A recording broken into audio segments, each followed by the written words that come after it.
Corona एक ऐसी महामारी जहां अपने भी दूरी बनाने पर मजबूर हो जाते हैं। आज हम आपको ऐसे कोरोना योद्धाओं से आपको रूबरू करवाएंगे जो पर्दे के पीछे काम कर रहे हैं और ऐसा काम कर रहे हैं जिनकी कार्यशैली को देखकर उन्हें नमन करने का मन करता है। ये देखिए, मैं दिखाऊंगी, नगर निगम में मौजूद हूँ। ये वो टीम है जो कोरोना पीड़ित जो लोग जिनकी मौत हो जाती है उनका दाह संस्कार करते हैं, मोक्ष की प्राप्ति उन्हें करवाते हैं।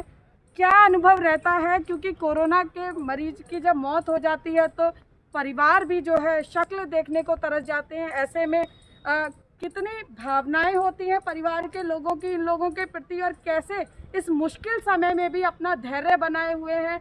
आइए रूबरू करवाते हैं नगर निगम के इन कोरोना योद्धाओं की टीम से। क्या नाम है भैया आपका? मेरा नाम रविंद्र है जी। रविंद्र जी, पहले तो पंजाब केसरी टीवी की तरफ से आप लोगों को हम बहुत बहुत धन्यवाद करते हैं। इस मुश्किल घड़ी में कोरोना के बीच में आप लोग जो पॉजिटिव मरीज की मौत हो जाती है उसका दाह संस्कार करते हैं। कितना मुश्किल होता है, क्या कुछ कैसे दिनचर्या रखते हैं, क्योंकि आप ताकि संक्रमित ना हो? देखिए मैम, जो हमारे अधिकारियों ने और नगर निगम ने जो भी हमारे को जिम्मेवारी सौंपी है, हम उसको अपनी ड्यूटी समझ करके अपना पूरा काम करते हैं। और एक पब्लिक सेवा के तौर पे हम अपनी ये ड्यूटी मान करके इसको लेकर के चल रहे हैं। और हमारी जो टीम है इनका भी बचाव हो, दूसरों का भी बचाव हो, हम इसको देखते हुए सारा काम करते हैं। क्या नाम है भैया आपका? प्रकाश है। अब तक कितने लोगों का दाह संस्कार आप कर चुके हैं जब से कोरोना की शुरुआत हुई है, लॉकडाउन का पहला चरण शुरू हुआ था? कम से कम 600 करीब है। तो कितना मुश्किल होता है, क्योंकि आपका अपना परिवार भी है, बच्चे हैं घर में, बुजुर्ग हैं, तो कैसे उन लोगों के साथ कैसे रहते हैं आप ताकि वो लोग संक्रमित ना हो? मैडम, इसके लिए बहुत बचाव करना पड़ता है। हम यहाँ से गए, अपना गर्म पानी, कपड़े वगैरह और उनसे दूरी बना कर रखते हैं, गर्म पानी से खाना। आपका क्या नाम है भैया? सोहनलाल जी, कोरोना के समय में कोई ऐसा दौर आया जब आपकी वजह से कोई परिवार के व्यक्ति को कोई दिक्कत हो, या आप कर्मचारियों में से कोई कोरोना पॉजिटिव हुआ हो? कोई परेशानी नहीं है। जब आपको ये काम हैंडओवर हुआ कि आपको कोरोना से जो मरीजों की मौत हो जाती है उसका दाह संस्कार करना है, शुरुआत की बात करें, कोरोना को लेकर बहुत लोग डरे हुए थे।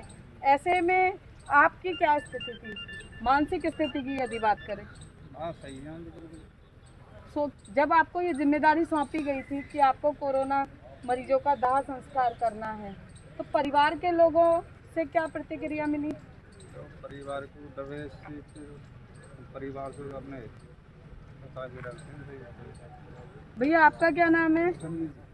क्या अनुभव आपका कहता है, क्योंकि जब क्रिमिनेशन होता है कोरोना मरीजों का बहुत दर्दनाक होता है, परिवार रोता बिलखता है लेकिन नज़दीक नहीं जा सकता है। आप भी इंसान हैं, क्या कुछ भावनाएं उमड़ती हैं, क्योंकि घर में यदि कोई बंदा एक व्यक्ति की मौत देख लेता है तो पूरा दिन जो है उसका डिप्रेशन में गुजरता है। ऐसे में रोजाना 5-6 लोगों का क्रिमिनेशन आप लोग करते हैं, किस तरह का एक मानसिक तनाव ना हो इसके लिए क्या करते हैं? अपनी ड्यूटी जिम्मेवारी समझ के करते हैं। मन में वो तो होता था, जिम्मेवारी हमारी ड्यूटी की है, वो निभानी है जी। क्या नाम है आपका? आप टीम लीडर हैं इनके? अच्छा जी, कितने अब तक कोरोना के लॉकडाउन के फर्स्ट फेज से लेकर अब तक कितनी मौत हो चुकी है? हाँ जी, 600-700 मौत हो चुकी है। रोजाना लगभग कितने लोगों का दाह संस्कार आप करते हैं?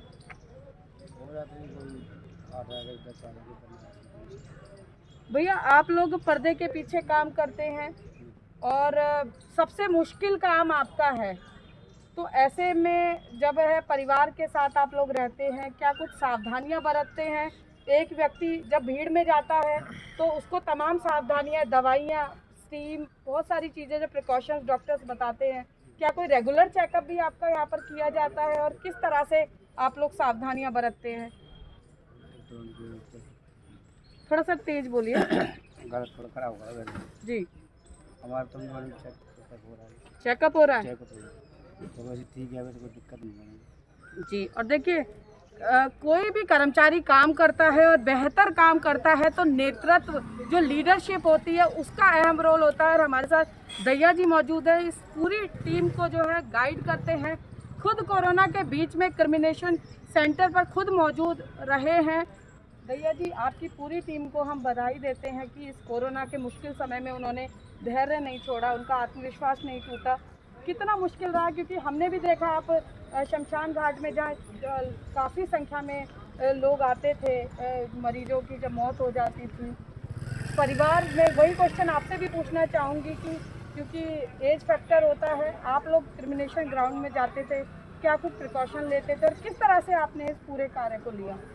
मैंने सबसे पहले मैं बताना चाहूँगा, इस पहले शुरू में हमें थोड़ा हमारी टीम को या हमें भी खुद थोड़ा खौफ था, भाई महामारी गलत विकराल रूप ले रही है, और इसकी प्रिकॉशन के लिए हमने खुद हमारे डॉक्टर साहब से पहले उनसे हमने मेडिकल सहायता भी, डायरेक्शन भी उन्होंने हमारे साथ रहते थे। बाकायदा प्रशासन द्वारा हरियाणा की गाइडलाइन के मुताबिक जितनी भी शर्तें थी उनको ध्यान में रखते हुए पब्लिक को बचाने के लिए, अपनी टीम को बचाने के लिए हमने पहले खुद जाके हमें सब ट्रेनिंग दी है। हमारे टीम पूरी अभी इस मामले में ट्रेनिंग ले चुकी है, और बाकी हम इनको समझाते हैं। घर में खौफ था, घर वालों से थोड़ा दूरियां बना के रखते हैं, इनको भी हम समझाते हैं भी थोड़ा गैप बना कर रखो, तुम्हारी वजह से तुम्हारे घर में बीमारी ना हो, लोगों को और को समझाओ। हम हर शमशान घाट पे जाते हैं, लोगों को अंदर नहीं आने देते, उतना जितना आवश्यकता होती है 4 से 5 या 7 इतने आदमी अंदर आते हैं, और बाकी सैनिटाइज़र है, अपने पीपी किट है, उसके पूरे लैस करके भेजते हैं।